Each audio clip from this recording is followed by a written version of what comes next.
to this presentation on Advaita Vedanta. Advaita Vedanta is an important topic which is being dealt in the Indian philosophy. In programs of study in various universities, Indian philosophy is usually taught as a compulsory subject.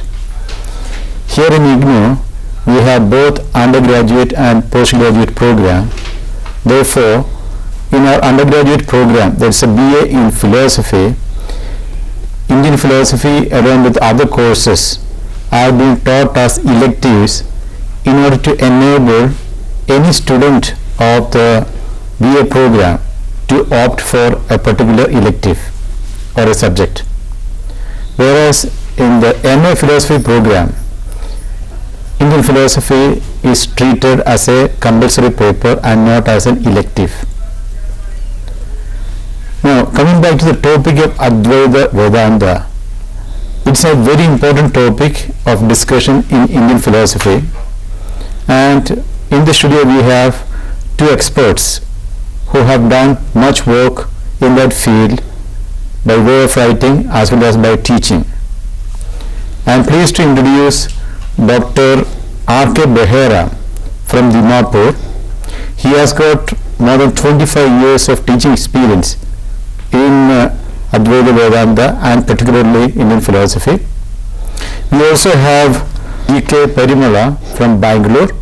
She is also a person very much interested in the topic of philosophy, particularly Indian philosophy. She has been an expert to the Indira Gandhi National Open University in its both BA and MA programs, and she has also contributed some of the lessons for our students. Now, to begin with the discussion on Advaita Vedanta, I would request Dr. Behera to kindly tell us about the meaning of Advaita Vedanta. Advaita Vedanta, it is one of the very important school of Indian philosophy, and when we look at Advaita Vedanta philosophy, it belongs to orthodox school of Indian philosophy developed by Shankara, and that is how we are studying today the Advaita Vedanta philosophy. Now, when we go to the meaning of the word Advaita, this Advaita in the dictionary meaning is non-dualism.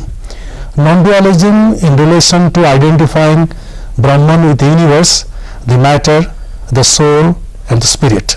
Even we can say the meaning Advaita means peerless, unique. Now, when we go to Vedanta, the meaning of the word Vedanta, Vedanta means the end of the Vedas. Now, here the end of the Vedas, literally the end, the word, it clearly tells that Upanishad is the end of the Vedas.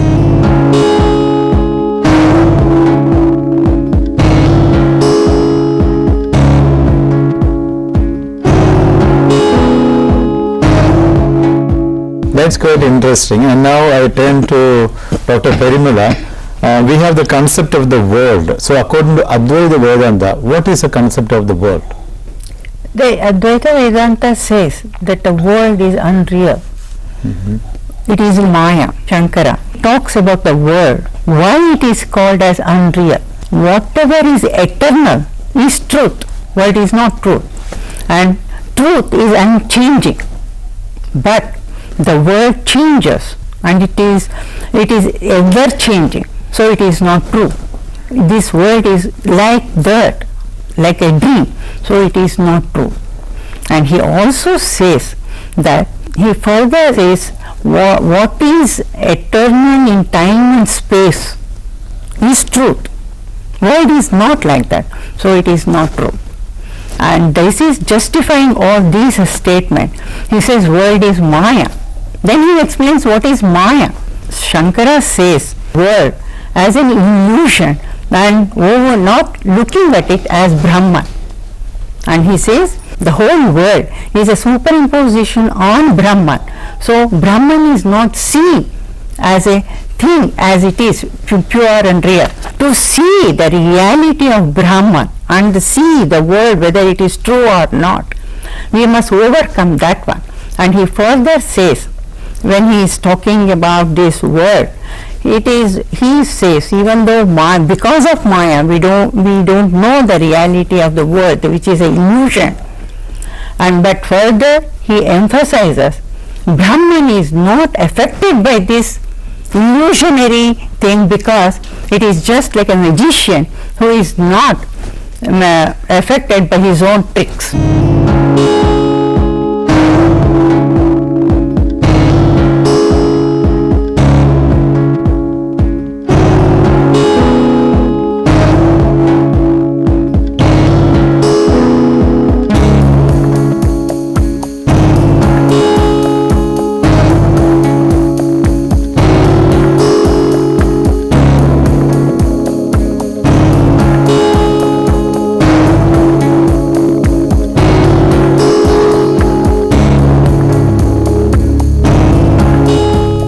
Professor Bohra, can you talk about the main features of Advaita Vedanta? The main feature is to understand Brahman.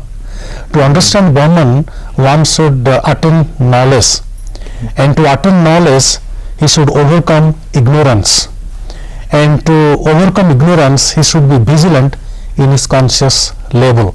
That is the main features of Advaita Vedanta philosophy. In Advaita Vedanta philosophy, there are three stages of truth. The first stage is called transcendental, the second stage is called pragmatic, and the third stage is called apparent. Why we call transcendental the first stage of truth? Because here it is called transcendental because Brahman is the only reality. And why we call it is pragmatic? Because the Jiva and God both are real. And the last stage of truth, which we call apparent, it is apparent because the material world is it is false.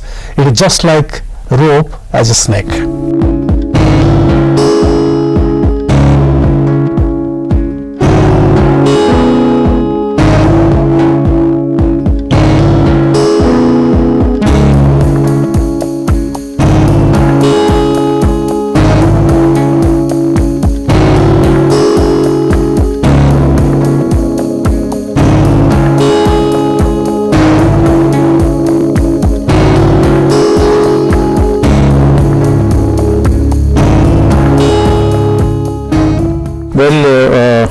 I have a question to you, ma'am. Can you talk about the concept of Atman in Advaita Vedanta? The whole of Advaita Vedanta talk about Brahman. What is Brahman? It says everything is Brahman. Even our self is Brahman. Then it is questioned how Atman and Brahman are equal. But Upanishads, which is the end of Vedas, they talk about Brahman as Atman. They equivalent Brahman equal to Atman. They say each Atman in each body, individual body, and the outside universal Atman, Brahman are one and the same. And how it is that why we take it, why we don't understand it is because we see so many individuals but only one Brahman. So it is said, Shankara gives an example of a reflection of moon. On the water, the moon, one single moon, is seen as multiple moons on a bubbles. So it is just like that. Each Atman in an individual is one and the only Brahman there, and there is no difference between Atman and Brahman.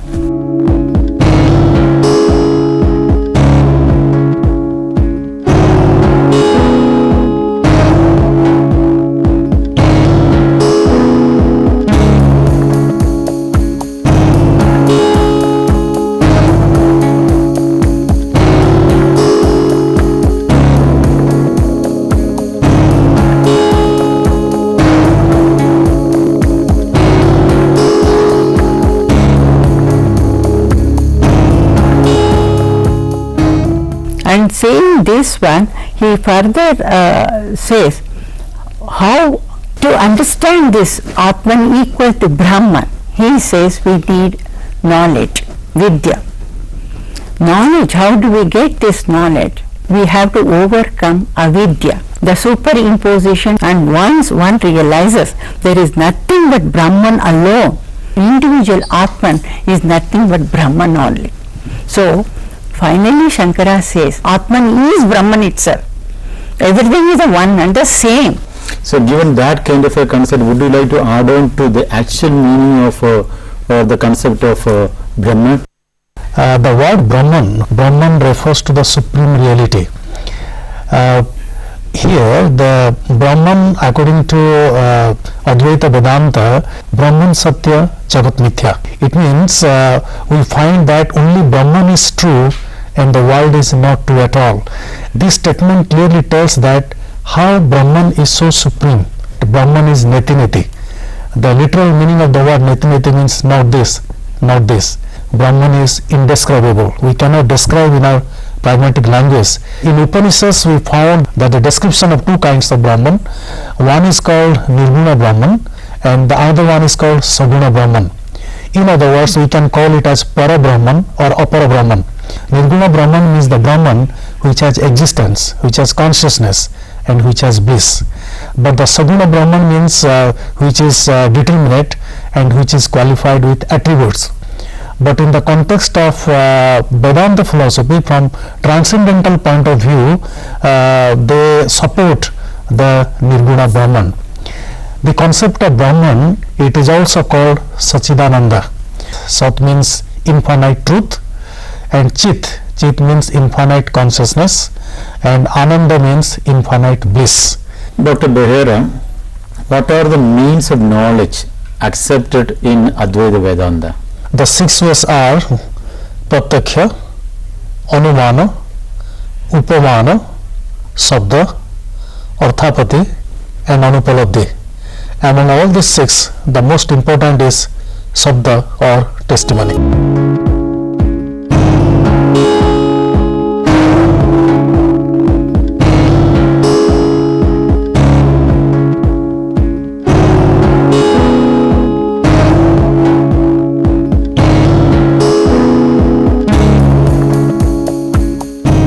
Well, Dr. Perimula, Dr. Behera spoke about true knowledge. Now, how can you attain liberation through knowledge, and also explain the concept of mukti in Advaita Vedanta? Advaita philosophy says liberation does not mean going to some place, attaining something physically. Liberation also is not going thinking of going to heaven after death. Have the complete and complete knowledge of Brahman within self and outside. See the reality of Brahman out and in and being one with the world. That is the true liberation according to Advaita philosophy. Regarding the liberation, I want to add this sentence.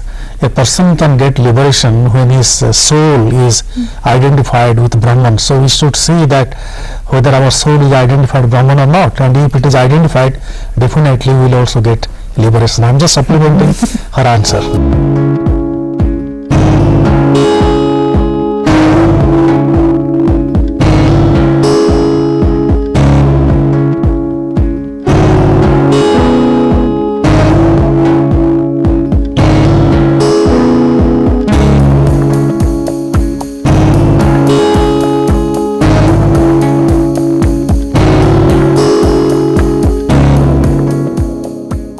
There are several gurus, and the gurus interpret say religious scriptures like Gita, Upanishads and all. So in the context or in the perspectives of Advaita, how does the gurus interpret Gita, Upanishads and other scriptures? Shankara wrote 3 greatest commentaries on Brahma Sutra, Upanishads and Bhagavad Gita. His commentary, there was a time when people thought to study Upanishad was very difficult. They could not understand Upanishad at all. They thought it is beyond us. It was a time when Buddhism was in the zenith of Indian society. In that time, what Shankara did was, he wrote a commentary which even a common man will be able to understand. These commentaries have started helping the teachers to develop Advaita Vedanta.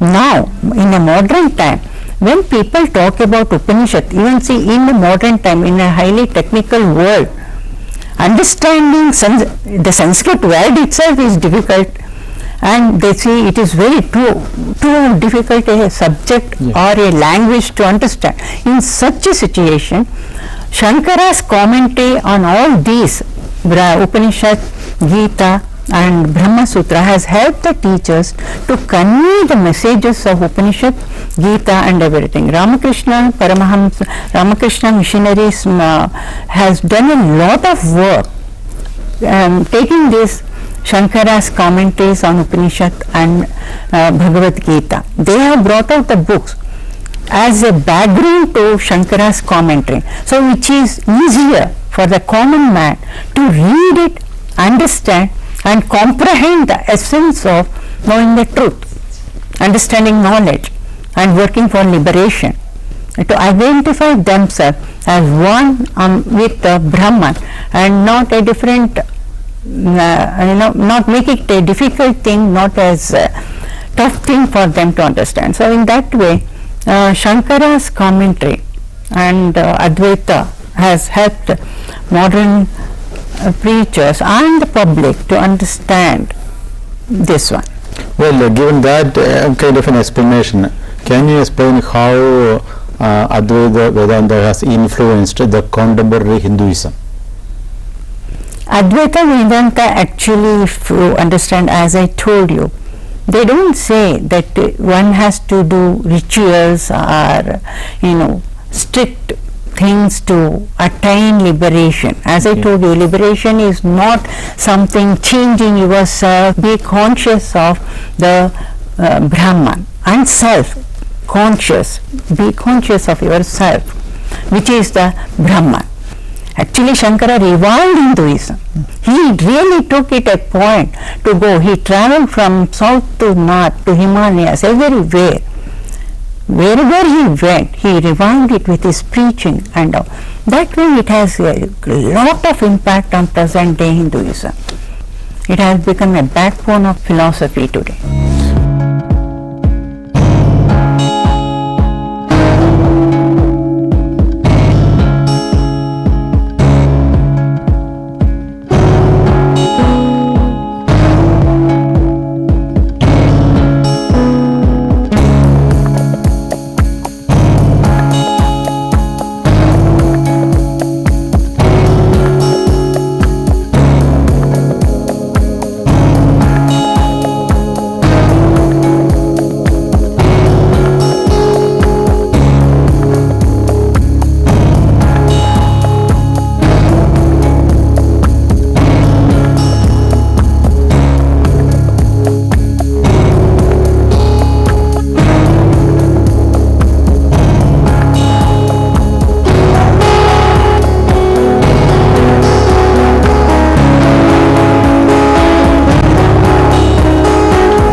Well, it was a very lively discussion that we had on Advaita Vedanta, and I must really appreciate and thank both of you for throwing light on this very important concept, and it will be very useful to the students who are pursuing philosophy programs in higher education.